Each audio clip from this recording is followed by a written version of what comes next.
The stars looked cold and distant through the viewport of the exploration ship Endeavour, as it moved slowly toward the massive space station floating in the darkness.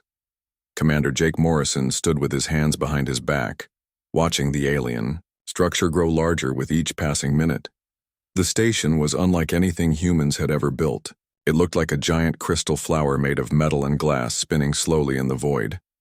Jake had been chosen to lead this mission because he was good with people and stayed calm under pressure.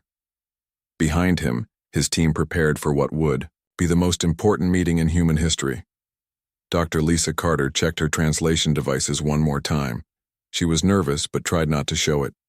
Colonel Pete Rodriguez cleaned his sidearm, even though weapons were not supposed to be needed at this diplomatic meeting. Amy Johnson sat at her communication station, monitoring radio signals from the alien station. 3 months ago, humanity had received its first message from another intelligent species. The message had been short and direct. It said that representatives of the Zeltharian Empire wanted to meet with human leaders to discuss the future of Earth and its people. The location was to be a neutral space station called Nexus 7, built specifically for meetings between different alien races. Jake remembered the excitement on Earth when the message arrived. Finally, humans were not alone in the universe.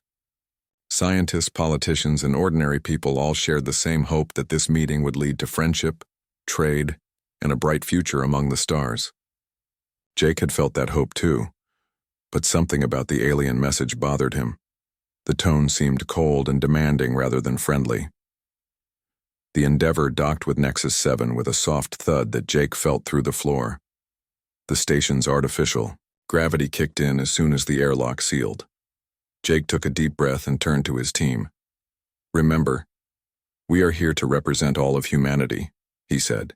"Stay alert, be respectful, and let me do most of the talking." The team nodded and followed Jake through the airlock into the alien station. The corridor beyond was wider than any hallway Jake had ever seen, with walls that seemed to be made of some kind of living crystal that pulsed with soft blue light. The air smelled strange, like copper and ozone. They walked for several minutes through corridors filled with beings that Jake had only imagined in science fiction movies. Tall, thin creatures with too many arms walked alongside shorter beings that looked like walking rocks. Some aliens floated instead of walking, while others moved on what appeared to be wheels instead of legs. None of them paid much attention to the humans. Finally, they reached a large chamber with a high ceiling that disappeared into shadows above. In the center of the room stood a single figure that could only be their contact from the Zeltharian Empire. The being was roughly humanoid in shape, but appeared to be made entirely of dark purple crystal. Its surface reflected the light in the room, creating patterns that hurt to look at directly. When it moved, Jake could hear a sound like wind chimes. "I am Sekthor, voice of the Zeltharian Empire," the being said. Its voice came from speakers built into the walls rather than from any mouth Jake could see.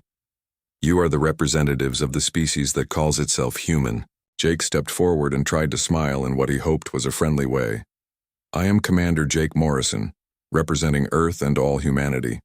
We are honored to meet you and grateful for this opportunity to begin relations between our peoples." Sekthor made a sound that might have been laughter, but it sounded more like breaking glass. "Relations? How amusing. Tell me, human, what do you know of your world?" The question caught Jake off guard. "I'm sorry, could you be more specific?" "Your planet," Sekthor continued, "is what civilized species call a death world. The temperatures range from levels that would freeze most species solid to heat that would boil their blood. Your atmosphere is filled with a corrosive gas that burns the lungs of most life forms. The gravity is so strong that it would crush beings from normal worlds. Your moon is so large it should have destroyed your planet long ago. No intelligent life should exist on such a world." Jake felt his team tense behind him, but he kept his voice calm. "Earth may be challenging, but it is our home. We have learned to thrive there." "Thrive," Sekthor repeated. "Yes, we have observed this. Your species fights constant wars with each other. You poison your own environment. You create weapons capable of destroying your entire world. This confirms what we already suspected about Deathworld species." "And what is that?" Jake asked. though he was beginning to suspect he would not like the answer. "That you are dangerous," Sekthor said simply. "Deathworld species always are. They become violent, unpredictable, and eventually threaten civilized races. This is why the Zeltharian Empire has decided to act before you become a problem." Dr. Carter stepped forward. "What do you mean, act?" Sekthor turned its crystalline head toward her. "Your world will serve the Empire as a military testing ground. The environment is perfect for training our forces under extreme conditions. Your species will be relocated to a proper world where you can be supervised and prevented from developing dangerous technologies." The chamber fell silent except for the humming of the station's systems. Jake felt his heart pounding but forced himself to think clearly. This was not first contact between equals. This was a powerful empire telling humanity that they had already decided Earth's fate. "That is not acceptable," Jake said carefully. "Earth is our home. Humanity will not abandon it, and we will not submit to supervision by any other species." Sekthor made that breaking glass sound again. "You misunderstand. This is not a negotiation. This is a notification. The Empire has decided. Your opinion is not required." Colonel Rodriguez stepped up beside Jake. "Commander Morrison speaks for our entire species when he says no. We will defend our world." "Defend?" Sekthor seemed genuinely amused. "With what? Your primitive chemical rockets? Your crude nuclear weapons? Child, the Zeltharian Empire has conquered 12 star systems. We have weapons that can crack planets and ships that travel between stars in days. What could a species that has barely left its own world possibly do against us?" Jake looked into the alien's crystalline face and saw nothing but arrogance and contempt. This being saw humans as insects to be brushed aside. The Empire had not come to make friends or allies. They had come to inform humanity that their freedom was over. "Perhaps you are right," Jake said quietly. "Perhaps we cannot stop you. But I guarantee you this. If you attack our world, if you try to force us from our home, we will make you pay for every inch. We may be primitive by your standards, but we are not helpless and we do not surrender." For the first time, Sekthor seemed less certain. "You would fight a war you cannot win? We would fight a war we cannot afford to lose," Jake replied. "Earth is not just our world. It is the world that made us what we are. Every challenge it threw at us made us stronger. Every hardship taught us to survive. If you think living on a death world made us weak, you are about to learn how wrong you are." Sekthor was quiet for a long moment. Then it spoke in a voice like ice cracking. "Very well. If the humans of the death world choose death over wisdom, the Empire will accommodate them. You have 7 of your days to reconsider. After that, our fleets will come, and your species will learn the price of defying the Zeltharian Empire." The meeting was over. Jake and his team were escorted back to their ship in silence. As the Endeavor pulled away from Nexus 7, Jake looked back at the crystal station and knew that everything had changed. Humanity was no longer alone in the universe, but they had found enemies instead of friends. The journey back to Earth would take 3 days. Jake spent those days composing his report and trying to find the right words to tell 7 billion people that their peaceful lives were about to end. War was coming, and humanity would have to face an enemy unlike anything they had ever imagined. Admiral Chen Wei stood in the command center buried deep beneath the Rocky Mountains, staring at screens filled with data that made his stomach turn.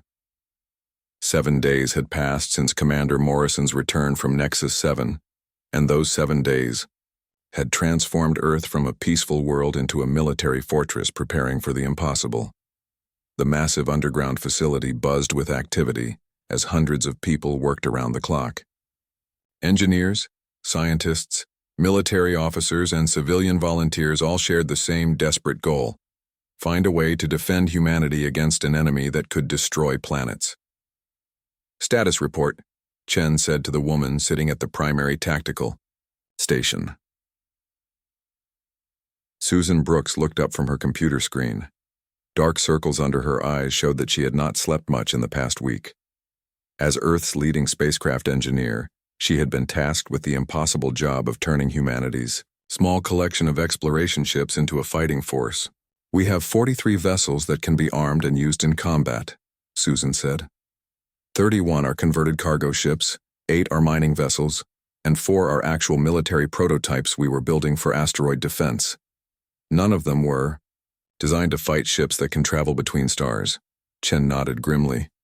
He had expected this answer, but hearing it still hurt. "What about weapons?" "We are installing nuclear missiles on everything that can carry them," Susan continued. "The mining ships already have powerful lasers for cutting through rock. We are trying to boost their power for use against enemy shields. The cargo ships are being fitted with railguns that fire chunks of metal at very high speeds." Across the room, Commander Rick Thompson looked up from a table covered with alien technology that Morrison's team had managed to record during their meeting.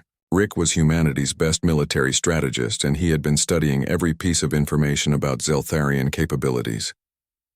"The enemy ships use energy shields," Rick called out. "Our missiles might not get through, but the railgun should work.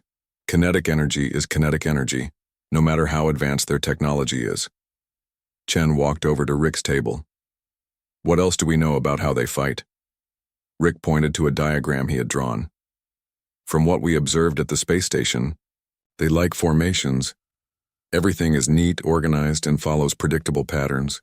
They probably have superior technology, but they seem to rely on overwhelming force rather than creative tactics." "That might be our advantage," Chen said. "They expect us to fight like them." "Exactly," Rick agreed. "They have conquered 12 worlds, but I bet all of those worlds fought conventional battles using conventional strategies. We need to be unpredictable." A young officer ran up to Chen with a tablet in his hands. "Admiral, we have detected ships entering the outer solar system. Long-range sensors show 50 vessels approaching Earth." Chen felt his heart sink. 50 ships against humanity's tiny fleet seemed like impossible odds. But he had been a military officer for 20 years, and he knew that impossible odds just meant you had to fight smarter instead of harder. "Send the alert to all stations," Chen ordered. "Operation Last Stand is now active." Throughout the solar system, humanity's desperate preparations came to life. On the moon, hidden missile batteries powered up their systems. In the asteroid belt, mining stations began moving toward Earth, their cargo holds filled with rocks that could be thrown at enemy ships. On Mars, the small research colony activated the experimental weapons they had been secretly building. Captain Ben Martinez sat in the command chair of his ship, the Defiant, and tried not to think about the fact that his vessel had been hauling grain between Earth and Mars just 2 weeks ago. Now it carried enough nuclear weapons to level a city, and he was expected to fight alien warships with technology centuries ahead of humanity's. Ben looked around at his crew. Most of them were not soldiers. His navigator had been a commercial pilot. His weapons officer had been a video game designer. His engineer had been fixing air conditioners a month ago, but they all had the same look in their eyes. They were scared, but they were ready to fight. "Enemy ships will be in weapons range in 6 hours, announced his sensor operator, a woman named Julie who used to teach high school mathematics. Ben nodded. "Send a message to all ships. We stick to the plan. Hit-and-run tactics. No heroics. We make them pay for every mile they advance toward Earth." War Prime Velkash stood on the bridge of his flagship, the Inevitable Victory, and watched the primitive human ships approach his fleet.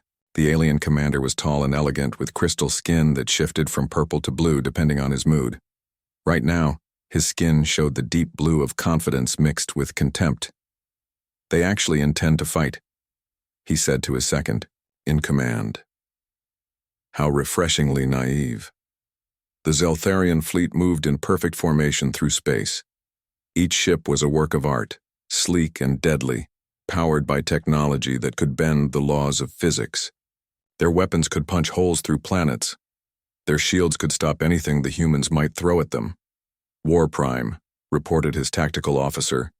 "The human ships are not maintaining formation. They appear to be scattered randomly throughout this region of space." Velkash made a sound like musical chimes, which was how his species laughed. "Primitive beings with no understanding of proper military doctrine. This will be over quickly. The first human ship to engage was the Defiant. Ben Martinez watched the massive alien vessel approach and waited until the last possible moment before firing every missile his ship carried. The Zeltharian ship's shields absorbed the nuclear explosions without even flickering. But Ben was not trying to destroy the enemy ship. He was trying to get its attention. As the alien vessel turned to pursue the Defiant, Ben pushed his engines to maximum power and led the enemy ship directly toward an object floating in space that looked like a piece of space debris. At the last second, Ben turned sharply to avoid the object. The Zeltharian ship, confident in its shields, flew straight into what appeared to be a chunk of asteroid. Too late, their sensors detected that the rock was hollow and filled with every explosive the mining ship Prosperity could carry. The explosion was visible from Earth. The alien ship's shields collapsed, and the vessel tumbled through space, badly damaged but not destroyed. "First blood to humanity," Ben said into his radio, but his celebration was cut short as 3 more alien ships moved to surround him. Across the battlefield, similar scenes played out as human ships used every dirty trick they could think of. The converted mining vessel Torch used its industrial lasers to blind Zeltharian sensors before ramming an enemy ship at full speed. The cargo hauler Spirit dropped its entire cargo of metal containers into the path of an advancing alien formation, forcing them to break ranks or be damaged by the debris. Captain Sarah Park, commanding the military prototype Spear, discovered that human computers could hack into Zeltharian communication systems. While the aliens tried to coordinate their attacks, Sarah's crew fed false information into their networks, causing 2 enemy ships to accidentally fire on each other. But humanity's tricks could only delay the inevitable. The Zeltharian ships were too powerful and too numerous. One by one, human vessels were destroyed or forced to retreat. Ben Martinez watched in horror as the Torch exploded under concentrated alien fire. The Spirit lasted only minutes after its captain ordered a direct assault on the enemy flagship.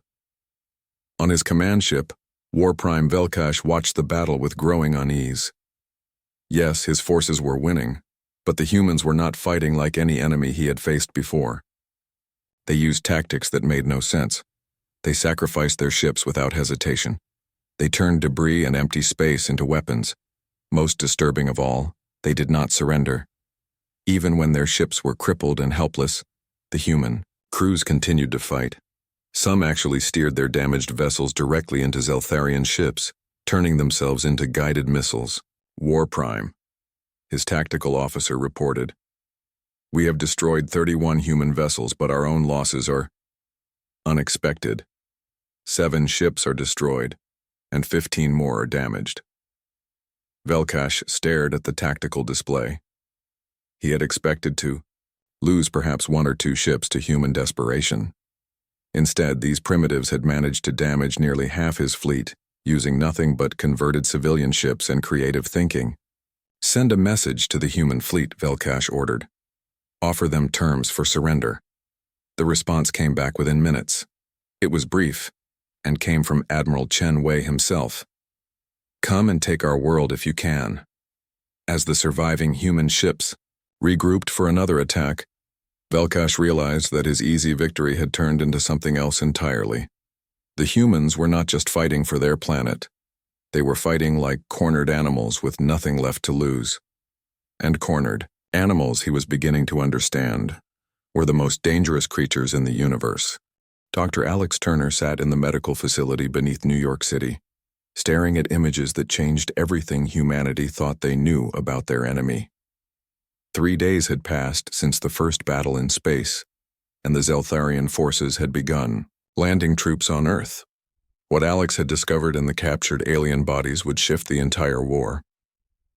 "Their biology is completely different from ours," Alex explained to General Maria Santos, who had come to see the research firsthand. "They are silicon-based life forms like living crystals. Their optimal body temperature is -20 degrees Celsius. Anything above freezing starts to damage their cellular structure." Maria leaned closer to examine the alien corpse on the table. The Zeltharian soldier looked beautiful even in death, its crystalline body reflecting the laboratory lights in patterns of purple and blue. But beauty meant nothing in war. What does this mean for our ground defenses? Maria asked. It means we can kill them with a warm day, Alex said with grim satisfaction. Their environmental suits can protect them for a while, but if we can damage those suits in any climate above 0 degrees, they will literally cook to death. Maria smiled, for the first time in days. Doctor, you may have just won us this war. Meanwhile, in a Zeltharian prison ship orbiting Earth, Marine Lieutenant Kate Robinson hung from chains in a cell that was kept at the perfect temperature to make humans uncomfortable without killing them. Her captors wanted information about Earth's defenses, but Kate had been trained to resist interrogation. The problem was that Zeltharian interrogation techniques were designed for species that felt pain the same way they did. When the crystalline torturer applied what should have been agony to Kate's arm, she felt only mild discomfort. When they used sonic weapons that would shatter the minds of most aliens, Kate found them merely annoying. Your pain tolerance is impossible, the interrogator, a Zeltharian called Zekmor, said in frustration. No intelligent species can ignore such levels of physical trauma. Kate looked up at her captor and smiled, even though her lips were split and bleeding. You have never met anyone from a death world before, have you? The truth was that humans had evolved on a planet that tried to kill them every single day. Extreme temperatures, dangerous weather, predatory animals, diseases, and natural disasters had shaped humanity into something that could survive almost anything.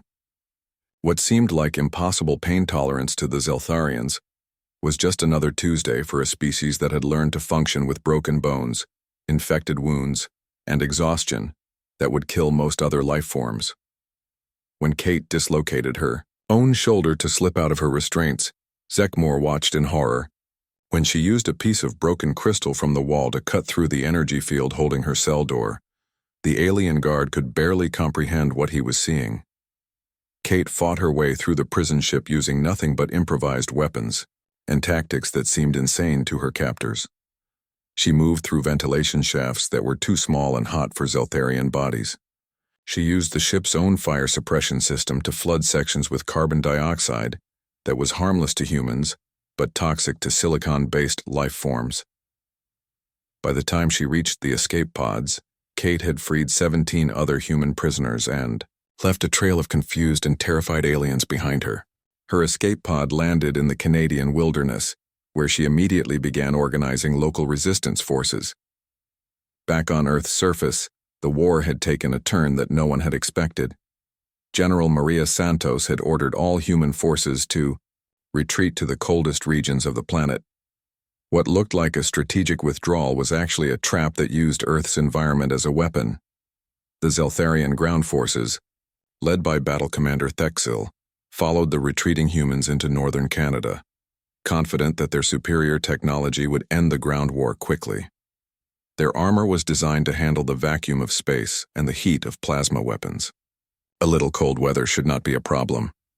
Captain Helen Price watched through binoculars as the alien troops advanced across the frozen lake toward her position. The temperature was 40 degrees below 0 Celsius, cold enough to kill an unprotected human in minutes. But humans had learned to survive in such conditions. They had clothing, heating systems, and thousands of years of experience living in climates that should be impossible for life. The Zeltharians had environmental suits, but those suits were designed for space, not for extended operations in extreme cold while fighting a war. Wait for it, Helen whispered to her soldiers who were hidden in snow caves around the lake. Let them get to the middle. The alien force was impressive. 200 Zeltharian soldiers in advanced armor, supported by floating tanks and flying drones. Any normal enemy would have been crushed by such firepower, but Helen's troops were not normal enemies. They were humans fighting for their home planet. When the aliens reached the center of the frozen lake, Helen gave the signal. Her soldiers did not attack the Zeltharian troops directly. Instead, they used explosives to crack the ice beneath the alien formation. The Zeltharian soldiers fell through the ice into water that was barely above freezing. For humans, this would have been dangerous but survivable with proper training. For crystalline beings whose bodies worked best at temperatures far below 0, the water was like being dropped into boiling acid. Most of the alien soldiers died within minutes. Their environmental suits, damaged by the fall and the cold water, could not protect them from temperatures that were lethal to their species. The few survivors were easily captured by human forces, who moved across the ice, like they had been born on it. Battle Commander Thek-Zil, watching the disaster from his command ship, sent an urgent message to the fleet. The humans are using their planet's environment as a weapon. We cannot operate effectively in these conditions. Request immediate orbital bombardment of all cold regions. But War Prime Velkash was facing his own problems in space. Human forces had stopped trying to fight fair battles. Instead, they were using hit-and-run tactics that took advantage of Earth's complex orbital environment. Commander Nick Davis led a squadron of ships that had been converted from asteroid mining vessels. Instead of engaging the Zeltharian fleet directly, Nick's ships hid in Earth's ring of space debris, striking at alien supply ships and disappearing before they could be caught. The humans had turned the entire inner solar system into a maze of hidden weapons, booby traps, and ambush points. Chunks of apparently harmless space rock turned out to be camouflaged missiles. Abandoned satellites suddenly came to life and attacked passing Zeltharian ships. Even Earth's moon had been turned into a weapons platform, its surface covered with railguns that could fire projectiles at incredible speeds. Captain Dan Murphy, who had escaped from the same prison ship as Kate Robinson, led a team of engineers in the most audacious operation of the war so far. They had captured a Zeltharian supply vessel and were using it to approach the alien fleet while pretending to be friendly forces. "Remember," Dan told his team as they prepared to board the enemy flagship, "we are not trying to capture this ship. We are trying to send a message." The message was simple. Nowhere was safe from human retaliation. When Dan's team detonated nuclear charges throughout the Zeltharian command ship, the explosion was visible from Earth. The alien fleet's flagship, the symbol of their technological superiority, broke apart in a ball of fire that lit up the night. Sky War Prime Velkash, who had been in a smaller ship when his flagship was destroyed, stared at the expanding cloud of debris that had once been his most powerful vessel. Around him, his surviving officers were beginning to show signs of something that Zeltharian military doctrine claimed was impossible: fear. "How did primitive beings infiltrate our most secure ship?" demanded his second-in-command. Velkash did not have an answer. The humans were not fighting like any enemy the Empire had ever faced. They did not seem to care about military hierarchy, proper tactics, or even their own survival. They fought like wild animals, using every dirty trick and desperate strategy they could think of. Worse, they were winning. The human fleet was smaller and less advanced, but they had turned their entire solar system into a weapon. Every asteroid, every moon, every piece of space debris had become a potential threat. The humans did not just defend their territory, they made it toxic to any invading force. On Earth's surface, the surviving Zeltharian ground forces had retreated to equatorial regions where the temperature was warm enough for them to function. But even there, they faced an enemy that seemed to appear out of nowhere, strike without warning, and vanish before retaliation was possible. The humans used their knowledge of their own planet like a weapon. They knew every cave, every forest, every urban area that could hide an ambush. They fought in conditions that would kill most species, and they did it with equipment that was primitive by galactic standards, but perfectly suited to their environment. As reports of defeat after defeat reached the Zeltharian High Command, Velkash began to understand something that would change the course of the war. The humans were not just defending their world. They were teaching the galaxy a lesson about what happened when you threatened a species that had been forged in the fires of a death world. War Prime Velkash stood in the emergency command center of his damaged fleet, watching displays that showed the complete collapse of what should have been an easy conquest. 6 weeks had passed since the Zeltharian Empire first attacked Earth, and everything had gone wrong. His crystalline skin had turned a dark red color that indicated extreme stress among his people. "Supreme Command is sending reinforcements," announced his communications officer. "The Obsidian Guard will arrive in 72 hours, along with the Experimental Bioweapons Division." Velkash felt a mixture of relief and shame. The Obsidian Guard were the Empire's elite soldiers, veterans of 100 conquered worlds. The Bioweapons Division had never been used against an intelligent species before. But desperate times called for desperate measures. "What is our current status?" Velkash asked his tactical officer. "We have lost 34 ships to human attacks," came the grim reply. "Ground forces have been forced to retreat to 3 small areas near the equator. The humans continue to use their planet's environment against us in ways we never anticipated." Velkash looked at the tactical display showing Earth. The blue and green planet looked peaceful from space, but he now knew it was the most dangerous world the Empire had ever tried to conquer. The humans had turned their entire solar system into a weapon, and they fought with a creativity and ruthlessness that no military academy had prepared him for. On Earth, Dr. Emma Lee worked frantically in her laboratory beneath the Swiss Alps. As humanity's leading expert on biological warfare, she had been tasked with analyzing the alien bioweapons that had been captured from a downed Zeltharian ship. "The virus is specifically designed to attack human DNA," Emma explained to Colonel Sam Baker, who had come to check on her progress. "It should have killed every human on Earth within days." Sam looked at the test results on Emma's computer screen. "Should have?" Emma smiled. "The aliens made a critical mistake. They based their bioweapon on genetic samples from our first contact mission. They assumed all humans would have similar immune systems. But we don't," Sam said, beginning to understand. "Exactly," Emma confirmed. "Humans have the most diverse immune systems of any species we know about. We evolved on a world filled with deadly diseases, viruses, bacteria, and parasites. Our bodies learned to fight biological threats that would kill most other life forms." Emma pulled up another screen, showing the test results. The Zeltharian virus worked on about 30% of the human population for exactly 6 days. Then our immune systems adapted and began producing antibodies. Now the virus is completely harmless to humans. Sam stared at the data. "You mean, their ultimate biological weapon failed because we are too tough to kill?" "Not just that," Emma said with a wicked grin. "I've been modifying the virus. Since it was designed to target DNA, I can reprogram it to target Zeltharian genetic material instead. Their own bioweapon is about to become our bioweapon."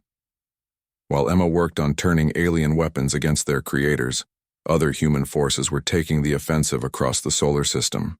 Colonel Sam Baker himself led a fleet of converted cargo ships on the most dangerous mission of the war, a direct attack on Zeltharian supply lines in deep space. Sam's flagship, the converted freighter Retribution, moved silently through the asteroid belt between Mars and Jupiter. His crew had spent weeks modifying the ship to look like a civilian vessel, while hiding enough firepower to destroy a small moon. "Zeltharian convoy approaching," reported his sensor operator. 3 supply ships with 2 escort vessels, Sam nodded. The enemy supply ships carried the materials needed to keep the Zeltharian fleet fighting. Without supplies, even the most advanced warships would become floating scrap metal. "Remember the plan," Sam said to his crew. "We are not trying to capture anything. We are trying to send a message." The human ships appeared to be harmless cargo vessels drifting through the asteroid field. The Zeltharian convoy ignored them completely, focused on reaching their fleet as quickly as possible. This was exactly what Sam had hoped for. When the enemy ships were close enough, Sam's fleet dropped their disguises and opened fire with everything they had. Nuclear missiles, railgun projectiles, and laser beams converged on the surprised Zeltharian vessels. The enemy escorts managed to destroy 2 human ships, but the supply convoy was completely eliminated. As his ships prepared to retreat, Sam sent a message on all Zeltharian communication frequencies. "This is humanity. Your supply lines are not safe. Your fleets are not safe. Your homeworld is not safe. Surrender now or face the consequences." The message reached the Obsidian Guard just as they entered the solar system. Commander Thekvar, leader of the elite unit, read the human transmission with amusement. His soldiers were the best in the galaxy, equipped with armor that could survive planet-cracking explosions and weapons that could cut through any known material. "These Deathworlders think they can threaten us," Thekvar told his troops. "Let us show them what real warriors can do." The Obsidian Guard landed on Earth in the middle of the Sahara Desert, where the high temperatures would give them an advantage over human forces. Their plan was simple: establish a secure base, and then advance toward human population centers, using their superior technology to crush any resistance. Commander Rachel Ford watched the alien landing from her hidden position in the sand dunes. As leader of Earth's Special Forces, she had been preparing for this moment ever since learning about the elite Zeltharian troops. They chose the desert because they think the heat will work in their favor, Rachel said to her team through their communication system. They are about to learn why humans have been living in deserts for thousands of years. The Obsidian Guard advanced across the sand with confidence. Their sensors showed no immediate threats, and their armor was functioning perfectly in the high heat. What they did not know was that Rachel's team had spent weeks preparing the desert for their arrival. The first Zeltharian soldiers to fall did not die from human weapons. They died from dehydration and heat exhaustion as their environmental suits failed due to sand that had been specially treated to clog their filtration systems. The aliens had armor that could stop plasma cannons, but they had never faced an enemy that could weaponize dust. As the Obsidian Guard tried to adapt to this unexpected threat, human forces emerged from hidden positions throughout the desert. But instead of attacking directly, they used tactics that took advantage of their knowledge of desert survival. Rachel's soldiers moved like ghosts through sandstorms that blinded Zeltharian sensors. They used the desert's extreme day-night temperature cycles to stress alien equipment past its breaking point. They even used native desert animals as weapons, releasing swarms of insects that were harmless to humans, but fascinated by the electromagnetic signatures of Zeltharian technology. The elite aliens found themselves fighting an enemy that seemed to be part of the desert itself. Every dune could hide an ambush. Every rock formation could contain explosives. Even the sun became a weapon as human forces used mirrors and focused light to overheat alien armor. Commander Thekvar, watching his elite troops struggle against an enemy that refused to fight fair, sent increasingly desperate messages to his fleet. The humans do not fight like any species we have encountered. They use their environment as if it were part of their army. Request immediate orbital support. But the Zeltharian fleet had problems of its own. Captain Tony Clark led a team of infiltration specialists who had captured 3 more enemy ships by pretending to be space debris floating near the battle zone. Each captured vessel provided valuable intelligence about Zeltharian technology and tactics. Tony's greatest success came when his team managed to infiltrate the main Zeltharian communication hub. Instead of destroying it, they left it functional but began feeding false information into the alien command network. Soon, Zeltharian ships were receiving orders to attack positions that did not exist, while human forces knew exactly where every enemy vessel would be hours before they arrived. The technological advantage that had made the Empire invincible became useless when their own computers were working against them. Fleet Admiral Kevin Wright, commanding the rebuilt human space fleet from his flagship Liberty, watched the tactical displays with growing satisfaction. The enemy fleet was scattered, confused, and low on supplies. Their elite ground forces were trapped in a desert where the environment itself was killing them. "Admiral," reported his communications officer, "we are receiving a transmission from the Zeltharian fleet. They are requesting a ceasefire." Kevin smiled. 6 weeks ago, the aliens had demanded humanity's surrender. Now they were asking for mercy from the primitives they had planned to exterminate. "Send them our terms," Kevin ordered. "Immediate withdrawal from our solar system, reparations for all damage caused, and a formal apology to the United Nations of Earth." The response came back within an hour. War Prime Velkash himself appeared on the communication screen, his crystalline skin showing colors that indicated extreme distress among his people. "The terms are unacceptable," Velkash said, though his voice lacked its earlier confidence. "The Empire does not negotiate with inferior species." Kevin leaned back in his command chair. "Then we will continue this war until you do. And War Prime, let me make something clear." Fleet Admiral Kevin Wright stood on the bridge of his flagship Liberty as the human armada approached the Zeltharian home system.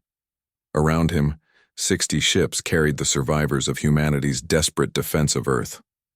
What had started as a collection of converted cargo ships and mining vessels had become the most feared fleet in the galaxy. The journey to the Zeltharian homeworld had taken 3 weeks. During that time, human forces had stopped at 2 alien colonies along the way, not to conquer them, but to deliver a simple message. The war would end when the Zeltharian Empire surrendered completely. "Admiral," called his sensor operator, "we are detecting the enemy fleet, 80 ships in defensive formation around their homeworld." Kevin nodded grimly. The Zeltharian Empire had recalled every available ship to defend their capital world. It would be the largest space battle in galactic history, and humanity was still outnumbered. "Send the message," Kevin ordered. On every Zeltharian ship and every communication device in their home system, the same transmission appeared. It showed Admiral Kevin Wright standing calmly on his bridge, with the blue marble of Earth visible through the viewport behind him. "People of the Zeltharian Empire," Kevin began, 10 weeks ago, your leaders decided that humanity should be removed from our homeworld, because we came from what you call a death world. You thought that made us weak. You were wrong." The transmission continued as Kevin walked closer to the camera. "You have seen what happens when you underestimate humans. Your fleets are scattered. Your elite soldiers are defeated. Your bioweapons have failed. Now you have one final chance to end this war peacefully." Kevin paused, letting his words sink in across the alien empire. "Surrender now. Withdraw from all conquered worlds, and allow those worlds to govern themselves. In return, humanity will establish peaceful relations with your people. Refuse, and we will show you why starting a war with Deathworlders was the worst mistake your empire ever made." Supreme War Leader Thekvar, commanding the Zeltharian Defense Fleet from his massive battleship Eternal Dominion, watched the human transmission with a mixture of rage and fear. He had been recalled from the failed Earth campaign to defend his own homeworld, something that should have been impossible. "The humans have only 60 ships," Thekvar told his officers. "We have 80, and we are defending our home. We will crush them and end this humiliation once and for all." But even as he spoke, Thekvar remembered the reports from Earth. Human forces that turned every disadvantage into an advantage. Tactics that made no sense but somehow worked. An enemy that refused to follow any rule of civilized warfare. They say, battle began when the human fleet split into 6 groups and approached the Zeltharian formation from different directions. Kevin Wright had learned from every previous engagement that fighting the aliens in a traditional battle was suicide. Instead, humanity would use the same tactics that had worked throughout the war. Be unpredictable, use the environment as a weapon, and never fight fair when fighting dirty would save lives. Captain Lucy Chen commanded a squadron of 12 ships that approached the Zeltharian fleet from above the solar plane. Her vessels were the smallest in the human fleet, converted civilian craft that looked harmless to enemy sensors. What the aliens did not know was that each ship carried a single, massive, explosive device. "Remember," Lucy told her pilots, "we are not trying to win a dogfight. We are trying to break their formation." When the Zeltharian ships moved to intercept Lucy's squadron, she led them directly toward the system's star. The alien vessels, confident in their superior technology, followed without hesitation. Too late, they realized that the humans were using the star's gravity and solar radiation as weapons. Lucy's ships accelerated toward the star at speeds that should have killed their crews from the gravitational forces. But humans from a death world had learned to survive acceleration that would crush most other species. As they swung around the star in a slingshot maneuver, the human ships gained enormous speed while the pursuing Zeltharian vessels were forced to slow down or be destroyed by solar radiation. At the moment of closest approach to the star, Lucy made her final sacrifice. She detonated every explosive device in her squadron simultaneously, creating a chain reaction that sent a massive solar flare directly toward the main Zeltharian fleet. Captain Roy Mitchell watched the solar flare approach, the enemy formation, and knew that Lucy's sacrifice had worked perfectly. The electromagnetic pulse from the flare would disable Zeltharian shields and sensors for several minutes, giving the rest of the human fleet the opening they needed. Roy commanded the largest group of human ships, 30 vessels that had been rebuilt from the wreckage of previous battles. His crews were veterans who had learned to fight impossible odds and win through sheer determination. "All ships begin the final assault," Roy ordered. "Make them remember why you never start a war with humans." The human fleet attacked the confused and partially blinded Zeltharian formation with everything they had. Ships that had been hauling grain a few months ago now carried weapons that could crack moons. Mining vessels used their industrial equipment to tear through alien armor. Even the smallest human ships had been turned into guided missiles that could destroy vessels 10 times their size. But the Zeltharians were not helpless. As their systems recovered from the solar flare, they began to fight back with weapons that could destroy planets. The battle became a desperate struggle as both fleets poured everything they had into the fight. Roy's ship, the Vengeance, engaged 3 Zeltharian cruisers at once. His crew worked with the precision of a machine, each person knowing that a single mistake would mean death for everyone aboard. When enemy fire disabled his main engines, Roy ordered his crew to use the ship's emergency thrusters to ram the nearest alien vessel. The impact sent both ships tumbling through space, but the human crew kept fighting even as their ship broke apart around them. Roy led a boarding party through the damaged sections of both vessels, fighting the Zeltharian crew in hand-to-hand combat. The aliens discovered something that their intelligence reports had not prepared them for. Humans could fight effectively, even when wounded, exhausted, and facing impossible odds. Roy's Marines continued their assault even when their armor was breached and their weapons were damaged. When Roy finally faced Supreme War Leader Thekvar in single combat aboard the Eternal Dominion, the alien commander was confident that his natural advantages would ensure victory. Thekvar was larger, stronger, and his crystalline body was naturally armored. But Roy had been born on a world where survival meant learning to fight anything that threatened you. He had been trained by thousands of years of human military tradition. Most importantly, he was fighting for the freedom of his entire species. The battle between human and alien was brief, but decisive. Thekvar fought with the precision of advanced technology and superior physical abilities. Roy fought with the desperation of a cornered animal and the skill of a species that had turned warfare into an art form. When Thekvar fell, the heart went out of the Zeltharian resistance. Their most powerful ships were destroyed or crippled. Their greatest military leader was defeated.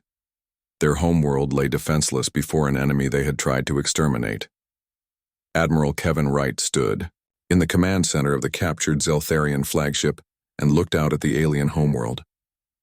The planet was beautiful, with crystal cities that sparkled like jewels in the light of their sun. He felt no desire to destroy something so magnificent. A communication signal came from the planet's surface.